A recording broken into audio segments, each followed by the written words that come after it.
Before beginning, I would like to acknowledge that the University of Wisconsin-Madison occupies the ancestral lands of the Ho-Chunk, a place their nation has called Tijup since time immemorial.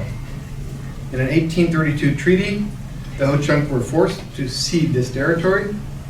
Decades of ethnic cleansing followed, when both the federal and state governments repeatedly but unsuccessfully sought to force to remove the Ho-Chunk from Wisconsin. We commemorate the resilience of the Ho-Chunk and the other 11 First Nations of Wisconsin. This history of colonization informs our shared future of collaboration and innovation. Today, we respect the inherent sovereignty of the Ho-Chunk Nation, along with the other 11 First Nations of Wisconsin. I think it's important that we do this every lecture, and I want you to go to their websites and find out a bit more about these nations. This university, I actually brought this up in the Senate meeting last Monday because they didn't bother to do this at the Senate meeting, and I made a big deal of it. And I said, we need to have more signage on this campus for the Native American remains. People are destroying the sites, they're disrespecting them, and they make pathways through them. We need to get rid of those pathways and reestablish the important aspects of the history of this area. We're going to be talking about the history of another area which is extremely important as well, the history of Thailand. And it's really my honor to be able to acknowledge the support of the University Lectures Committee, which provided funding. This was a process that's taken 2.5 years because they gave the money a long time ago, and then we had COVID, and then we had different things happening, and Thailand had COVID, and back and forth. And so finally, after 2.5 years, we have here Professor Thanik Lerchandrit from Shilpakorn University. The support has been from the Center for Southeast Asia, the Department of Anthropology, and also the K.N. Dixit Fund, which is a fund established by the descendants of K.N. Dixit, who was the second Director General of Archaeology of India. And part of the reason why we could access that fund was because they're studying beads from India in Thailand. Okay, so it's a great connection between Thailand and India, and I'm really happy to have this connection. So today, please let me introduce Thanik Lerchandrit. He is one of the leading archaeologists in Thailand who has worked on the site of Phrom Tin Thai in the Lopburi area since 2004. He's done many other excavations throughout Thailand that provide evidence for the early inhabitants of that region. He has done dental anthropology with materials from the site. He's done studies of botanical remains with colleagues from various countries. He's done aspects of pottery analysis. And most recently, I collaborated with him and another scholar, Wanaporn Rianjiang, who's working on beads. So we've been studying the different types of beads from Thailand. He had his PhD from Washington State University in 2001, an MA from that university as well. He did his BA from Shilpakorn University in Bangkok. He's been the project director for prehistoric mortuary patterns and tradition of central Thailand since 2019. And he has many projects, and I'm not going to take the time to go through all of them, but they relate to all aspects of the history of Thailand. And I've been having a really wonderful time meeting and talking to him about all the different types of projects that he's done with his students and ways that we can get our students more involved in interactions. He has published books on prehistoric ceramics of Thailand, cultural resource management in Thailand, long distance trade, beads, pottery, agriculture, dental anthropology, you name it, he's done it, and working with different colleagues around the world. So I'm not going to take any more time because he has lots of things that he wants to cover for us.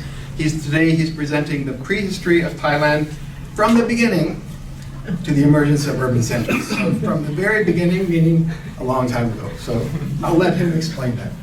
Please welcome Thanik.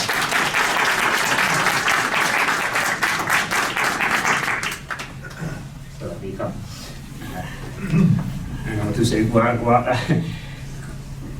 good morning, everyone. It's an honor to be here, and I want to thank Mark for his effort to bring me over here to so different source of sponsor. And even though I was here once back in 2010, this is my second time in this university, but I still really nervous and excited to to present my talk, even though the material I am going to show, I know quite, I think I know a little bit, just a little bit than you guys, but I still need to learn more from you guys as well. Okay. Since I have only about an hour to talk about the history of people in Thailand since around 800,000 years ago to around 1,500 years ago. So it's going to be very, packed or very quick. Well, let me begin with the first Homo sapiens, our direct ancestor, that appear in Africa for the first time, and they migrate out of Africa to different parts of the world, including Southeast Asia, and also in Thailand. Okay. So Thailand is one of the areas that we saw early evidence of early Homo sapiens, or AMH, anatomically modern humans, that passed through Southeast Asia and distribute all over Southeast Asia, including Australia. Okay. However, recently we have more evidence about maybe early humans or early hominids who might have stayed or lived in some part of Thailand longer before the spread of Homo sapiens. So this name is Homo erectus. Okay. Homo erectus are the first group of hominid or early humans that left Africa around 1.8 million years ago, and then they went to East Asia, and they went to Europe, and the most famous, probably the most famous East Asian remains of Homo erectus would be Shawa man and Pygmy man. Okay. Well, in Thailand we have found what is possible remains of the skull of Homo erectus, and we name that individual as Lampang man. Okay, Lampang man, because the remains were found in the province of Lampang, northern Thailand. Okay, so however, it's not a complete skull, it's not complete fossils. Some scholars still debate if that fossils belong to Homo erectus or not, or they might belong to panda or some other kind of animals, by the way. Well, those who study the remains is from the Sirat Hospital, Mahidol University. She went to South Africa to work with scholars in South Africa, and the scholar there gave the idea that fossils might belong to Homo erectus, panda, and other kind of animals. However, the later study at the site near Lampang province, they found evidence of a number of stone tools, okay, we call shopping tools that look like the first tool, like the we call the older one tools found in Africa. The date of the tools is about between 800,000 to 500,000 years ago. That makes the oldest evidence of early humans, okay, in Thailand. Okay. But however, we have just that last evidence about the presence of very, very, very old humans in Thailand. But after the appearance of Homo sapiens in Africa around, say, maybe 300,000 years ago, and they left Africa around 100,000 years ago, okay. And they reached Southeast Asia around 60,000 years ago. They returned to have more evidence of those, what we call Homo sapiens. Okay. These are sites that remains of Homo sapiens have been found in Southeast Asia, okay, like Tham Paling in Laos, the oldest remain of Homo sapiens in Southeast Asia so far, the actual skull. We haven't found that skull of that early, of like 50,000 years ago, but the site called Mo Kio Cave in Krabi province, southern Thailand, that is the site where we found the oldest actual remains of Homo sapiens in Thailand, dating around 75,000 years ago. Okay. And the nearby site called Lang Long Lian Rock Shelter, also in Krabi province, southern Thailand. Okay, it's a rock shelter where Douglas Anderson from Brown University did the excavation in the 90s. He found stone tools and some other evidence, but not fossil remains. Okay, but the site gave the oldest date of the presence of Homo sapien or early human in Thailand around 40,000 years ago. So 40,000, 50,000 are kind of the date that we saw the distribution of Homo sapien across Southeast Asia, mainland and island. Okay, like this one is the one from the upper one from Tampaling in Laos, maybe the oldest Homo sapien remains in Southeast Asia so far. And the lower one is the deep scoop from Nia Cave in Borneo of the Malaysia. So this is the Lampa man, as I mentioned earlier. Okay, the photo on this one. Okay, and all these 4 fragments of skull that that are interpreted as maybe belonging the Homo erectus. Okay. These are tools found at nearby sites, or the chopper chopping tools, dating around 500 to 800,000 years ago. Okay. That's Homo erectus. Okay.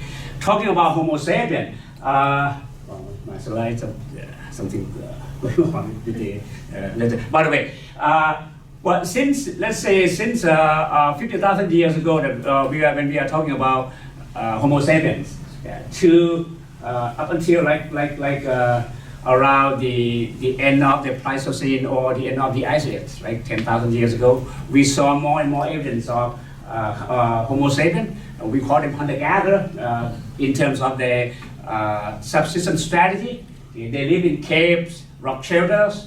Okay. Mainly, we haven't found any open air sites yet in Thailand, and so far the oldest rock shelter is Langnumrian rock shelter in Krabi province, southern Thailand, as I just mentioned. Douglas Anderson did the excavation, and he got the date between 40,000 to 7,000 years ago. Okay. Other sites, other cave sites dating to the I would say. Normally we don't use Paleolithic because we are not sure if this term is applicable to the cultural materials found in Thailand. We just say, maybe the Pleistocene humans or late Pleistocene humans. Okay. This is the Thampi or separate cave in Hellson province in northern Thailand, okay, where the evidence of human presence was found, mainly the botanical remains. So dating around 12,000 years ago to 7,000 years ago, one of the early sites in northern Thailand. And at Mokyo Cave site that I mentioned that we found the earliest remains of Homo sapien. One of my colleagues, Dr. Prasit Uratakundwit, he's from Krabi, but he teaches in Bangkok. He did a detailed analysis of material remains from the site, and he found this, for example, shell beads, bone beads, some of bone beads, some of shell beads. Okay. Well, the discovery of these beads remind me about the earliest type of ornaments or personal ornaments back in Africa. The oldest ornament found in human history are beads. And they are made of shell beads, like those found in Morocco, found in Ethiopia and South Africa, but they are much older than this one. But the tradition was continued from the early Homo sapien in Africa. Once they migrated out of Africa to different parts of the world, one thing that they brought with them is part of their cultural package as personal ornaments, which may reflect the symbolic meaning or symbolic behavior of the Homo sapien, which is different from Homo erectus. Okay. So these are the sample of shell beads. Okay. And also another sample of the symbolic behavior of the early Homo sapiens in Thailand and other parts of the world. Okay. Just the canine pendant. Okay. So, this one from Mokyo Cave site in southern Thailand, between 20,000 to around 10,000 years ago. Okay. This one from Vietnam, my colleague sent me from Vietnam. This is also from the Mokyo Cave site. Okay. This is the oldest personal ornaments found so far in Thailand, in southern Thailand, to be more specific. Okay. So sites older than 70,000 years ago or 40,000 years are rare so far. Okay. But all of them are located in the western to southern part of Thailand, along the mountain range, okay, from Mesolithic to southern Thailand, further south to northern Malaysia. Okay. Around 30,000 years ago, we saw another new tradition in terms of stone tools, what we call the hominin. Hominin is the term used first by Vietnamese, okay, in the province of Hoa Binh in northern Vietnam. Okay. They found this kind of stone tool that they call the hominin, this stone tool have been found first in Vietnam, but later we have found similar stone tools all over Southeast Asia, including southern China. Okay. They all date between 30,000 to around 4,000. So a long history of use and tradition and technology. Okay. There are quite a lot of sites dating to this time period in Thailand. Again, most of the sites are located in northern and western and southern Thailand, not in the Korat Plateau, not in central Thailand. Okay. So maybe the western part and southern part of Thailand has a unique ecological environment that are suitable for the living of the early hunter-gatherer. Okay. This is the most recent excavation of a site in Lampang province.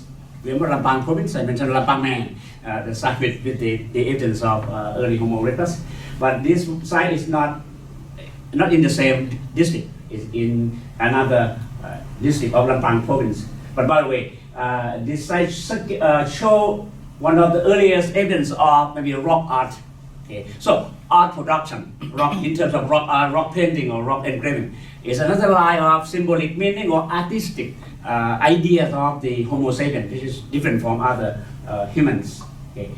I would say this site, the Doi Pakan in Lampang province, is the oldest site with the earliest rock art production, yeah, or artistic behavior.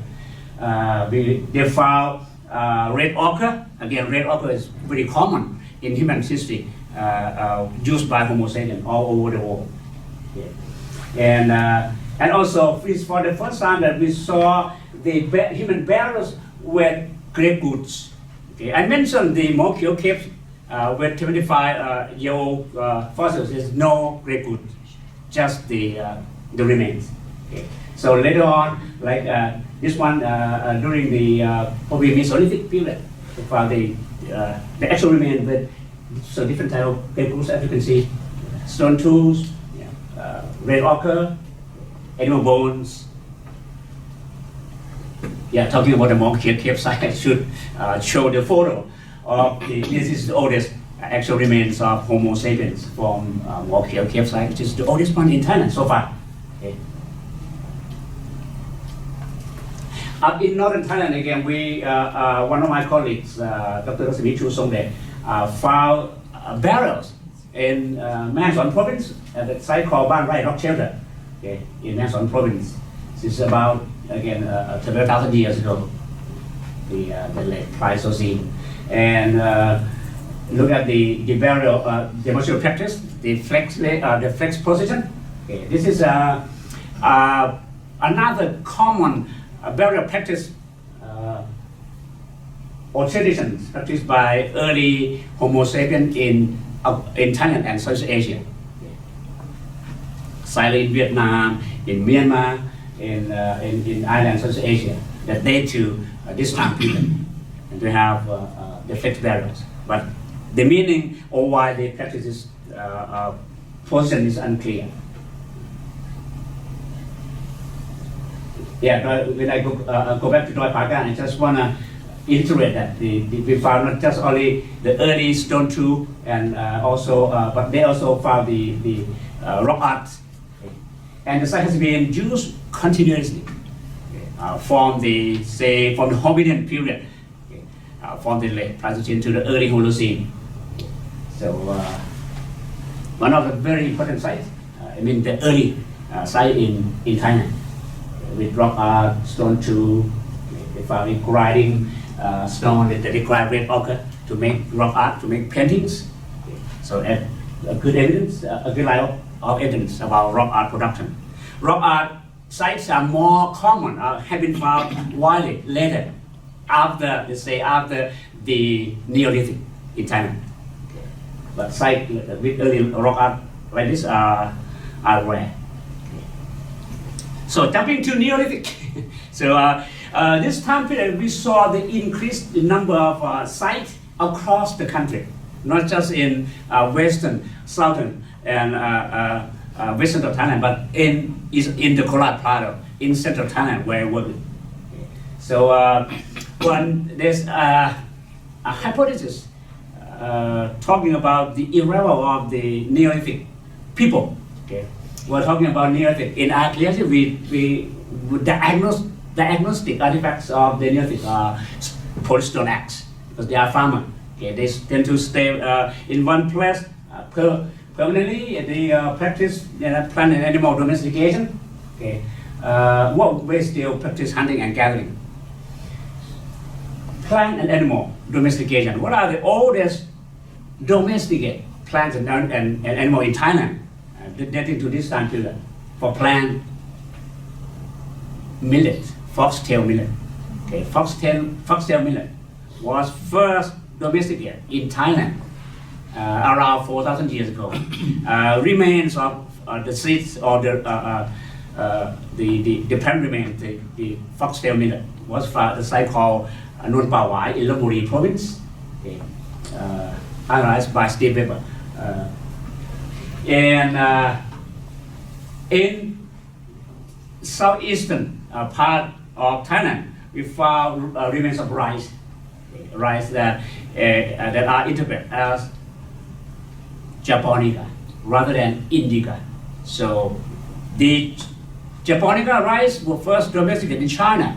Okay, so the discovery of rice remains that are Japonica in Thailand might suggest that the farmers or the Neolithic people, the first Neolithic people, might have migrated from China, okay, from northern China through central China, southeast China, and enter Southeast Asia around 4,000 years ago. Okay, so they are a new group.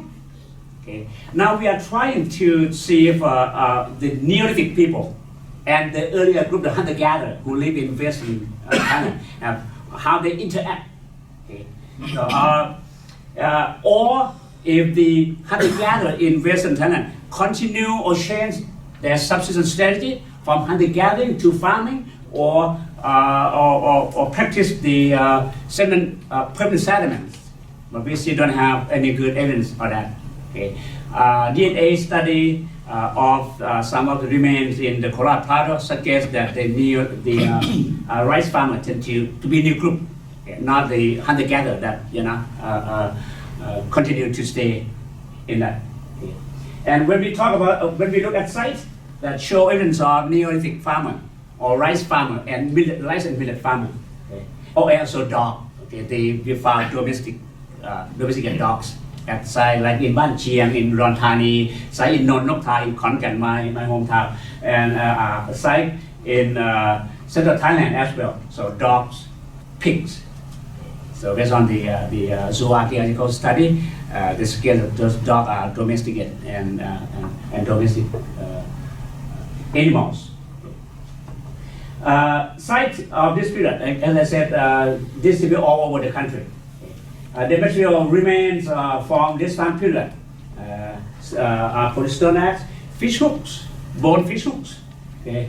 Some harpoons, okay. Harpoons. Like these are from the site of Ban Kao in Kanchanaburi province, western Thailand, where we saw the evidence of hunter-gatherer.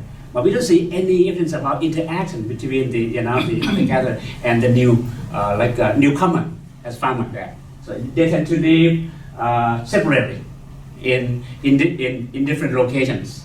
Like Ban Kao is lowland area, in floodplain area, near the Canine River. The situation in southern Thailand is even more interesting in the sense that As I mentioned earlier, in western southern, we have evidence of hunter-gatherer. Okay? And they lived there in southern Thailand and western Thailand for several thousand years ago. Okay? But the excavation of the gold, the Sakai cave in Trang province, southern Thailand, by one of my colleagues, he found the burial. Okay? Where the new type of, I would say, new mortuary practice. Okay? With grave goods, the grave goods particularly stone tools, polystone tools, the use of freshwater shell as grave goods, the use of pottery, but it's cave site, not a lowland, not an open air site. This made, for me, it's kind of puzzle. If this guy belonged to the same group with the rice farmer, or the group who lived earlier, the hunter-gatherer, and they changed their lifestyle. They adopt pottery. They use stone axe to cut trees to make open landscape, to make open space for farming or not.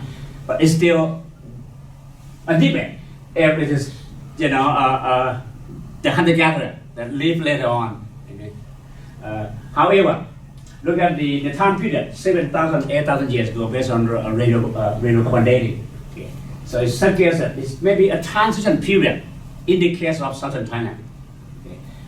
This guy might have been the individuals who live continuously in southern Thailand and adopt new subsistence strategy. Okay. But we will need to do more study to confirm this is the idea. And it just I show the foxtail minute, the remains of foxtail minute, the oldest one, okay, found in the site called Non Pawai, in Lopburi province. So about 4,000 years ago. Okay, so millet was the first domesticated plants in Southeast Asia, not rice. Okay. Rice came later and became more important in later period during the Middle Age. Okay. During the Neolithic, people also hunt and also collect wild plants and animals. So they just show that foxtail became less common, less important during the Middle Age when rice became more important.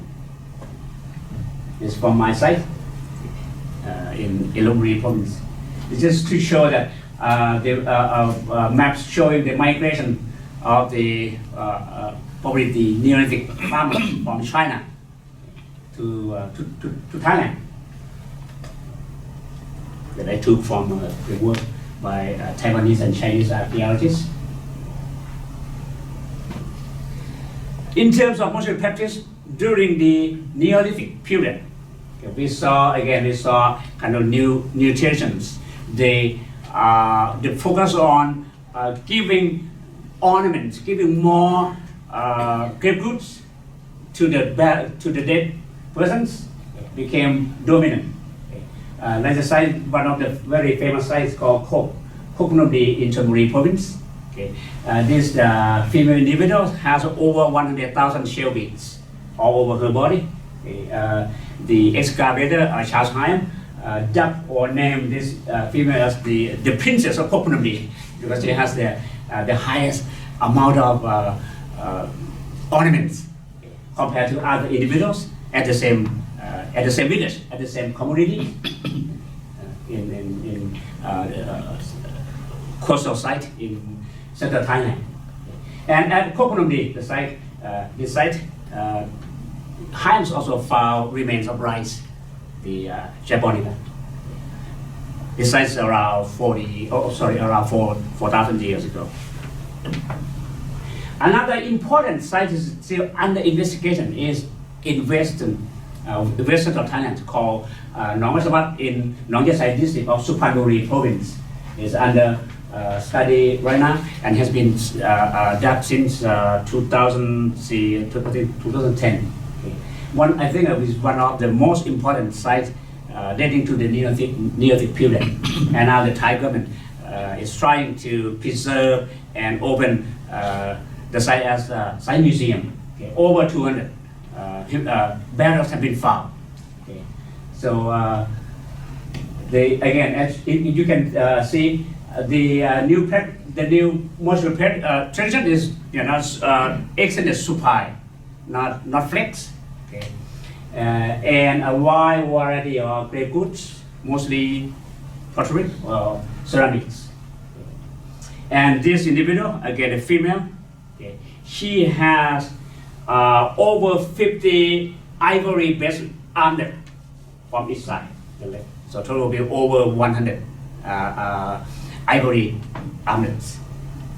Similar to the site at Koh Phnom, the other side of Thailand in Chonburi province.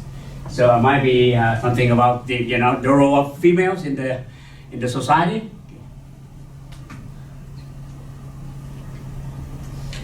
Apart from in terms of material practice, apart from extended supine burial, we found jar burials. Okay.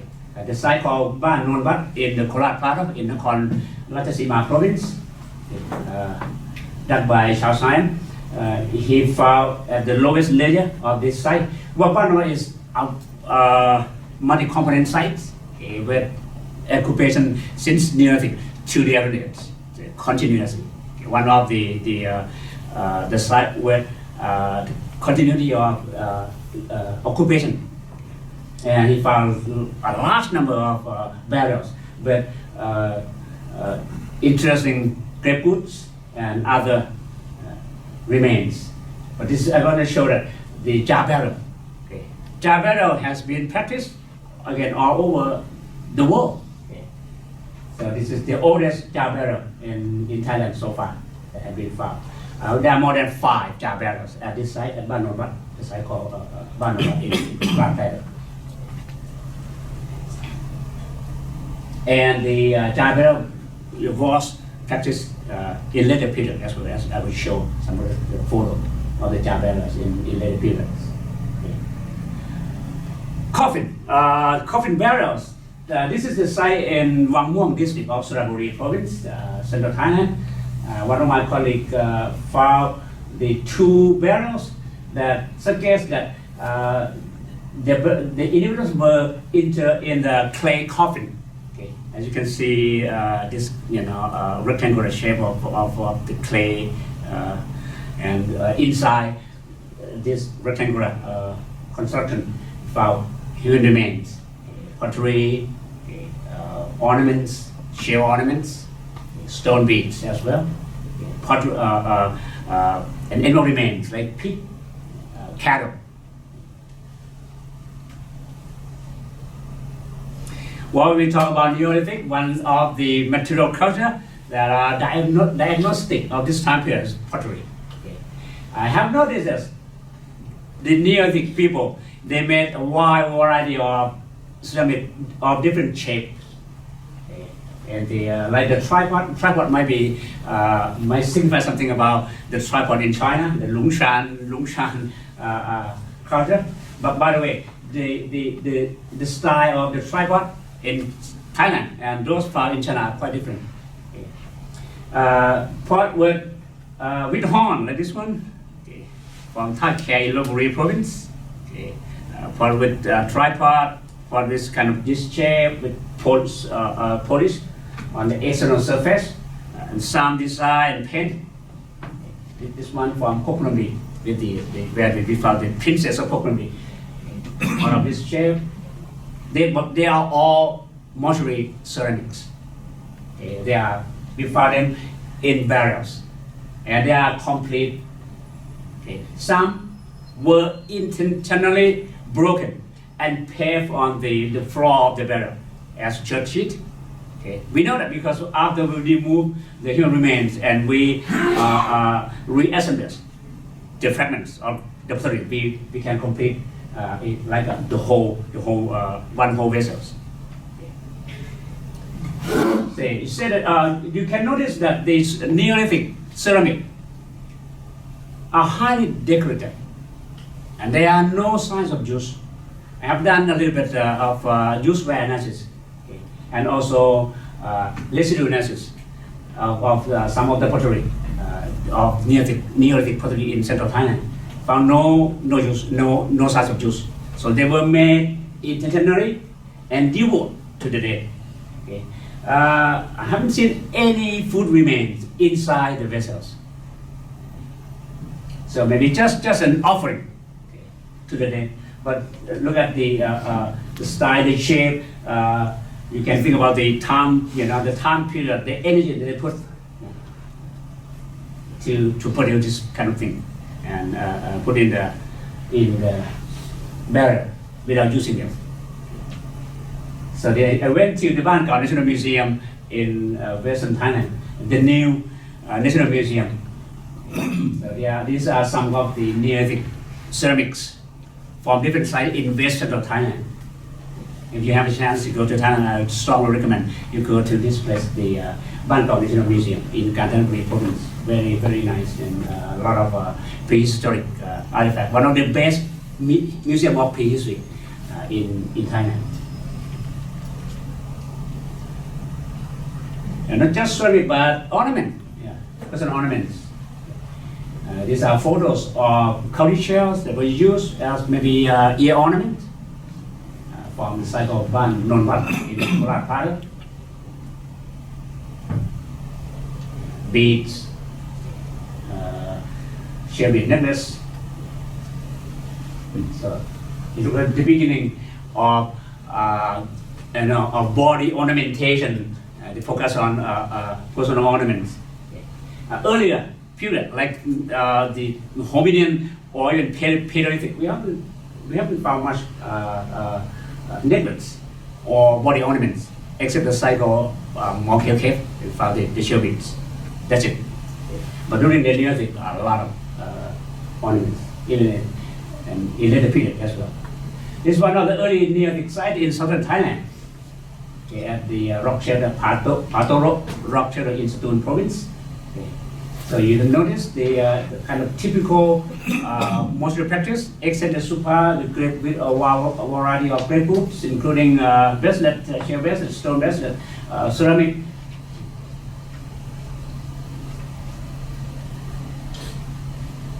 Branches later on. So, Mark, how much I have? 20 minutes. Okay, should be done by that time. Okay. Branches. It's still a debate if bronze technology was introduced to Southeast Asia in Thailand from the area like in the area between the Uran and Altai Mountain, okay, in Eurasia, or in southern China.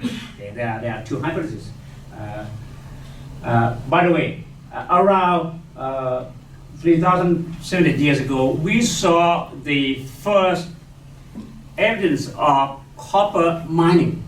The copper is an important raw material for making bronze, with this kind of alloy metal. Okay. So to make bronze, you need to have copper. Okay. So you can mix copper with tin or lead. So the oldest site with copper mining was located in Pulon district of Sangkom province in northeastern Thailand near the Mekong River. So they think around 3,100 years ago. It's the oldest. But the technique of mining, the way that it's sharp mining, basing on the Vince Pickett, one of the experts in archaeometallurgy, he said this technique is not local technique. And the time before 3,000, we haven't seen any early practice of copper mining. Okay. It seems like it's new technique. It was an import technique. Okay. So suggesting another group of people coming to Southeast Asia, to Thailand. Okay. Those who know how to smell copper, how to mine copper, or make bronze. Okay. And site in central Thailand where I'm familiar with, we found the bronze ornaments, bronze artifacts in burials. Like say in Phut Noi district of Lopburi province, in Ban Mai Chai Mongkol in Nakhon Sawan province, that are located in northern part of central Thailand, close to the Korat Paro, where we found probably the earliest copper mining and copper use, like say Ban Chiang in Udon Thani. site in Sakonnakhon province, upper near the Mekong River, and also site in northeast in the Korat province. That is one Ban Prasat in Phimai district of Nakhon Ratchasima province. They have found, I would say, thousands of ceramic vessels that were inter as goods with burials and also bronze artifacts. This is a site museum. Well, these are all copies, replica. The real one were removed to National Museum, but they have unique type of ceramic vessels. I would say during this time period, we saw the regional diversification of culture or cultural materials. Southern part of the Korat Plateau, like this side, Ban Prasat in Nakhon Ratchasima province, they have unique type of ceramics. Side in like Ban Chiang in the upper part of the northeast, they have different style, different shape of ceramic. Side in central Thailand, like this one, at Ban Phu Noi in Lopburi, they have the other kind of ceramic vessels. So this first time we saw the diversification or regionalization of culture. Yeah, I cannot talk about bronze without mentioning the portion of ingot, copper ingot. So site in central Thailand like the Non Pa Wan, Income Hang, Non Mak Lai, and my site of the Thai, we have the evidence of copper smelting, copper production, copper ingot production using molds and crucibles. So central Thailand, in the Khao Pho area of Lopburi province, is the biggest copper production in not just Southeast Asia, I would say maybe in Eurasia. When we talk about the very thick layer of debris or trash from the copper production, like say Ninkam Hang in Lopburi, there are more than 6 meters deep of the trash from copper production. So this is the site of Pulon in Nong Khai district that I just mentioned. That is the earliest copper mining site in Thailand and Southeast Asia. I visited there 2 months ago to see this big tunnel that people dug to get the copper ore, to prepare the copper ore and then smelt them later on. So like they mine the whole mountain called Pulon. So copper must be important trade good or important raw materials that were needed by different group of people in Southeast Asia. So far we have only 3 copper production sites in Southeast Asia, 2 in Thailand, Khao Pho in Lopburi, and Pulon in Nong Khai. The other site in Laos, in Sepon, Laos, central Laos. Yeah, ornaments are still important items during this time period, but we saw the increase in shell ornaments compared to the Neolithic. Again, suggesting the wider contact or migration or exchange network. People who live in the coastal site or coastal community, made from shells, and we saw the evidence of shell business production at site in central Thailand.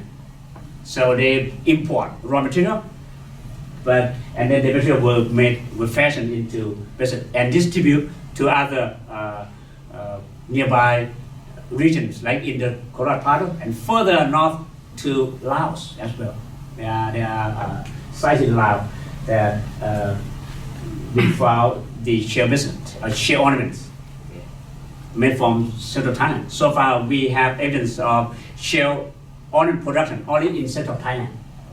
So shell production, shells business or shell ornaments that have been found in other part of Thailand. I'm pretty sure that they are from Lopburi area. And this one from a site again at Dvaravati, starting from during the bronzes, people acquire shell bracelet so marine shell.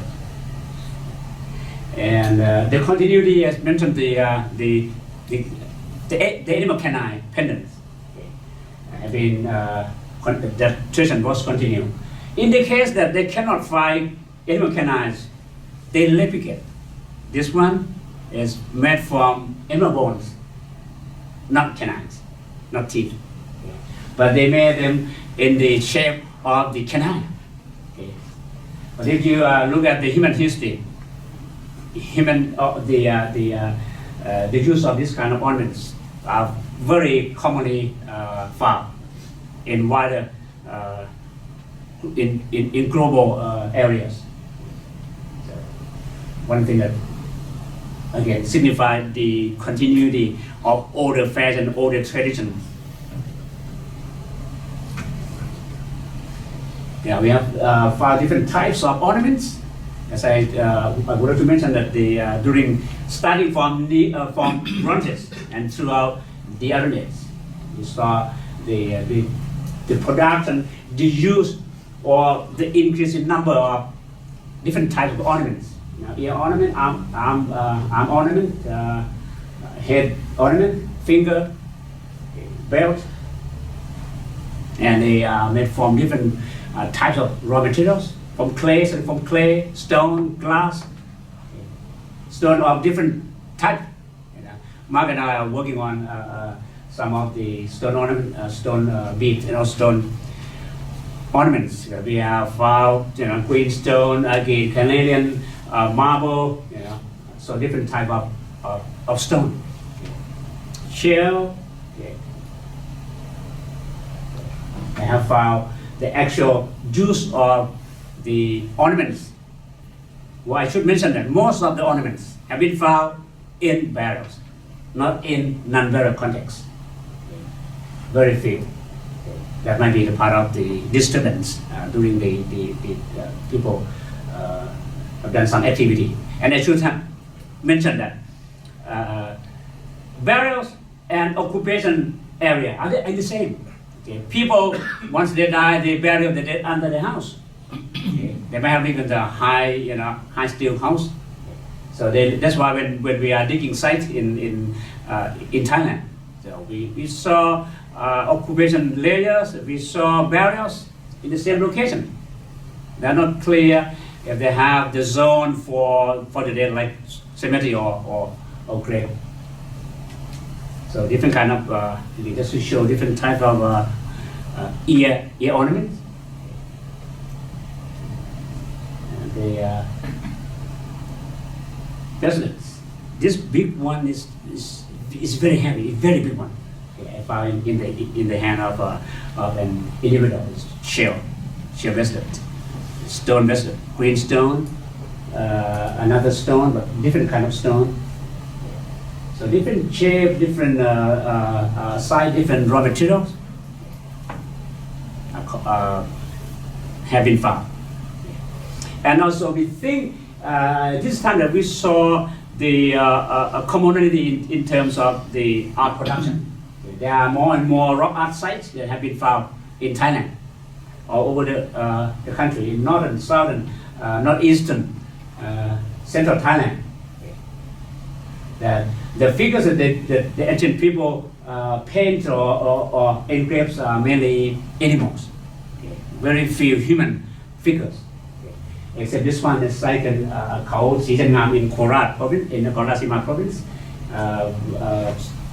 The pictures are probably a group of humans, dancing or doing something.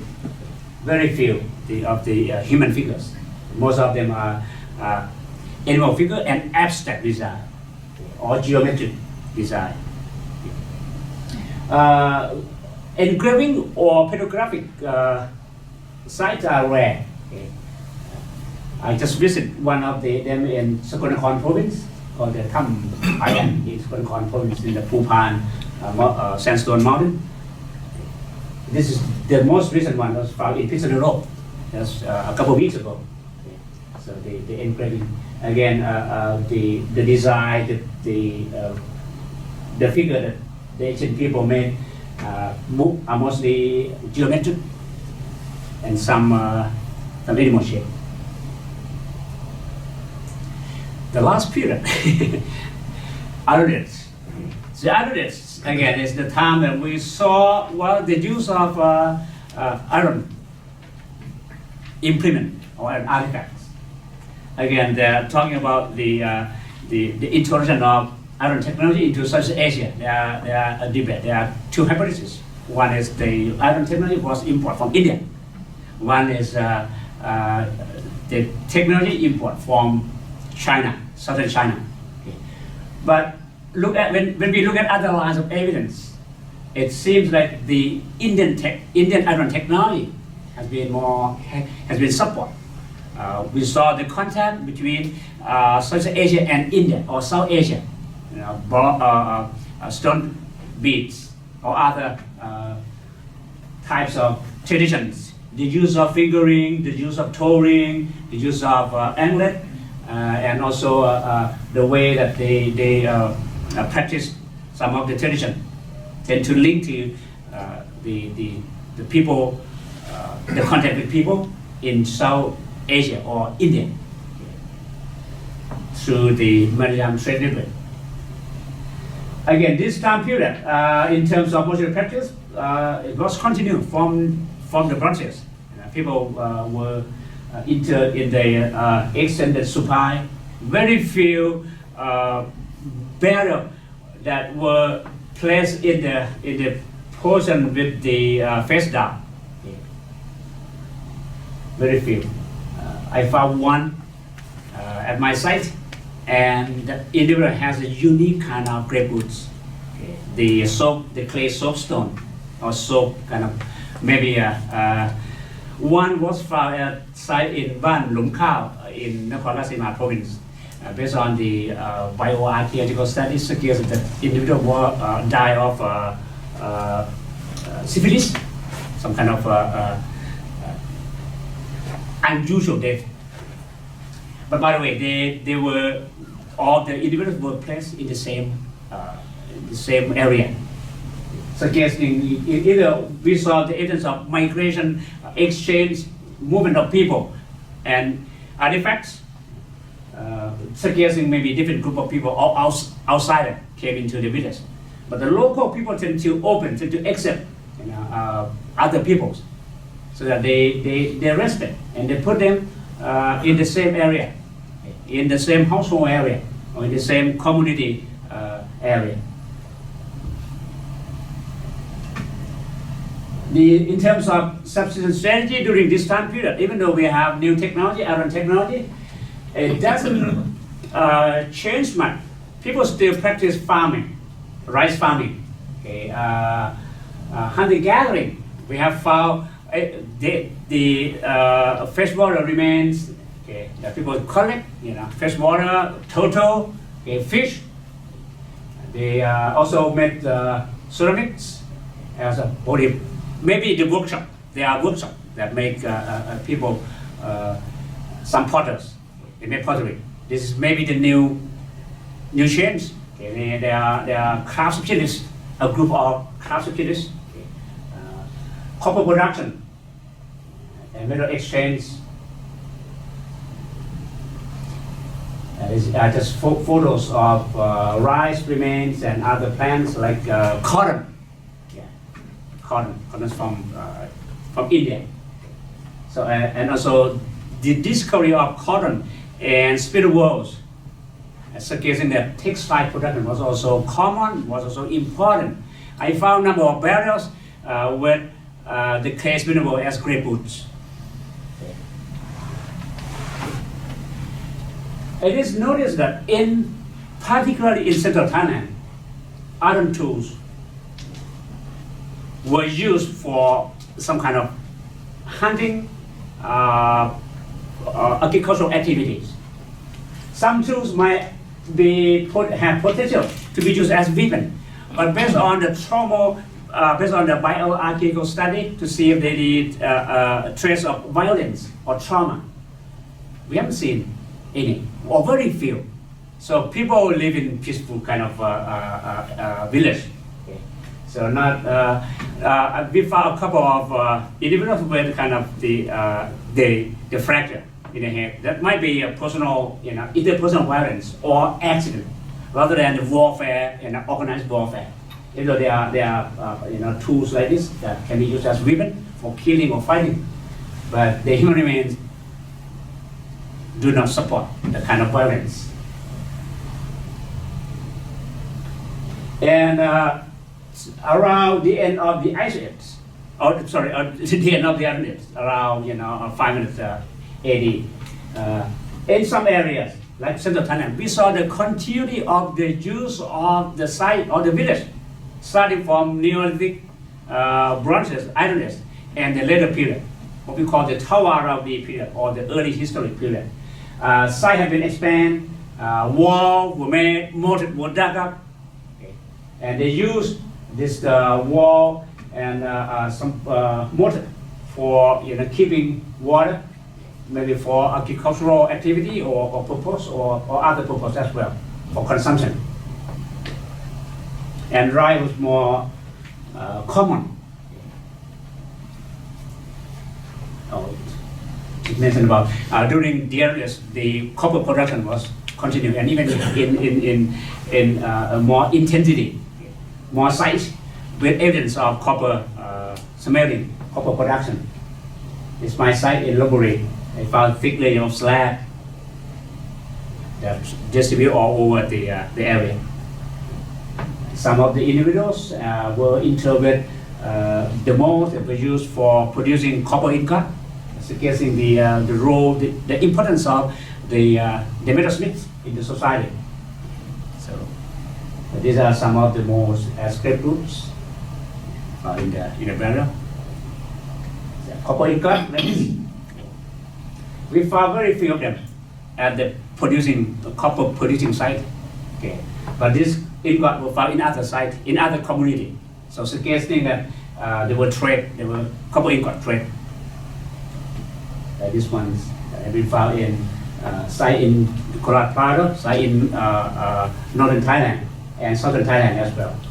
So those are from central Thailand. This one, so you see the distribution of copper ingots at different parts of the country. Getting in this one in the northeast, they were produced from Lopburi area, and shell ornament production. I have found quite a relatively large number of the drill out core the shells.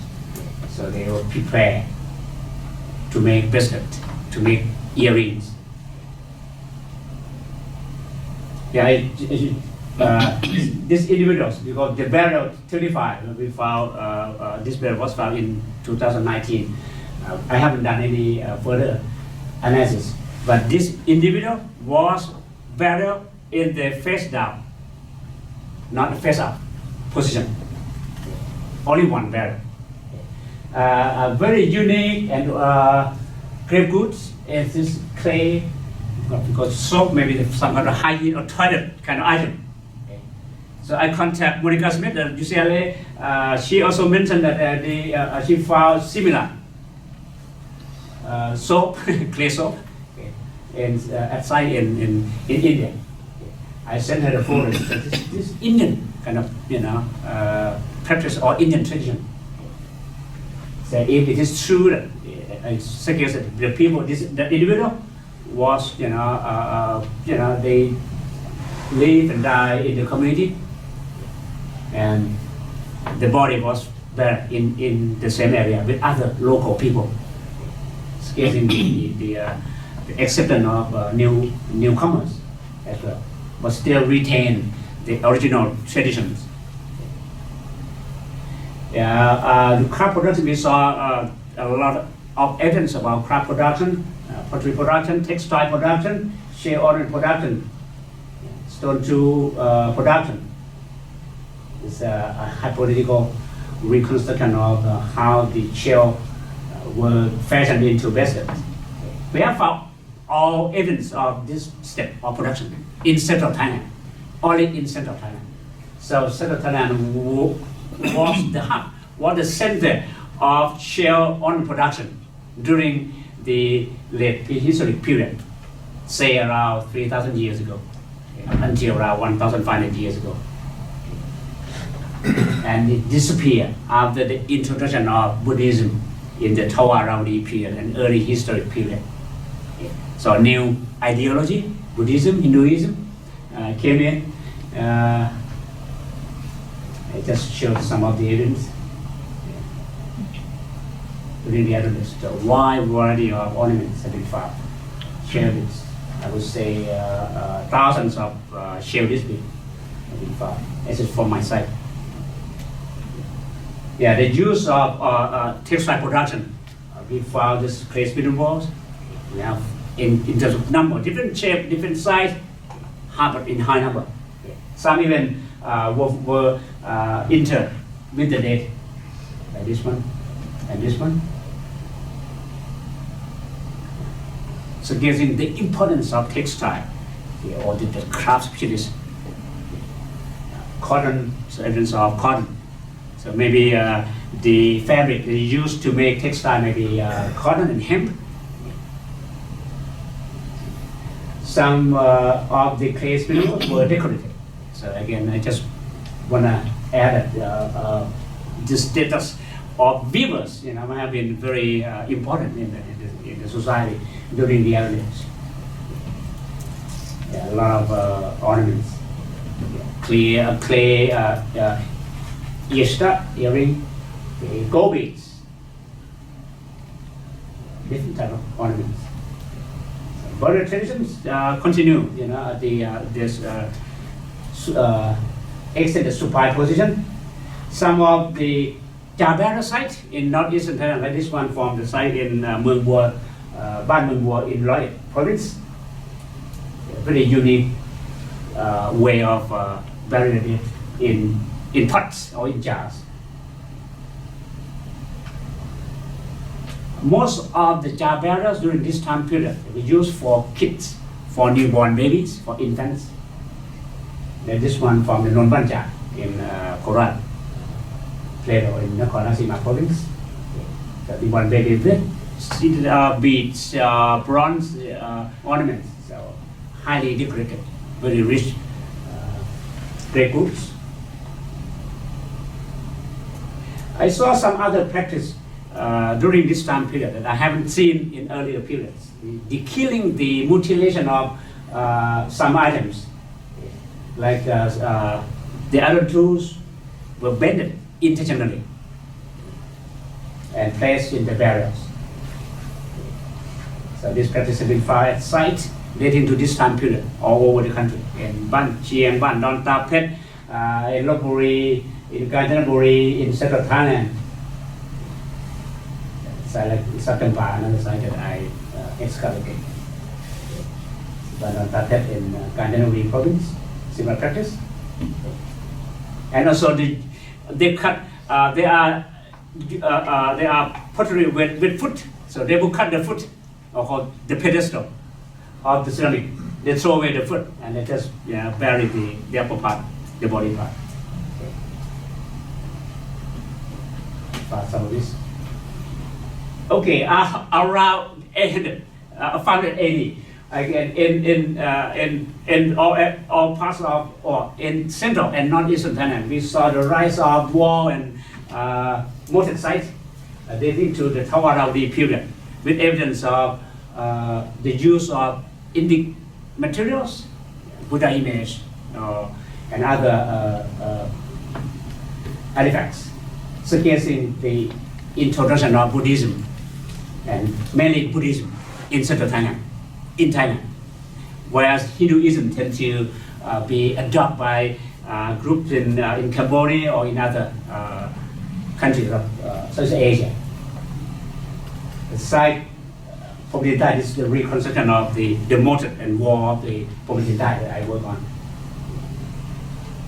There are sites like Uthong in Suvarnaburi province, Nakhon Pathom, the ancient town of Nakhon Pathom, the earliest Buddhist center that date to this time period, about 500 to 900 common era. So this is the beginning of the complex society. But the social complexity was paired earlier during the Iron Age.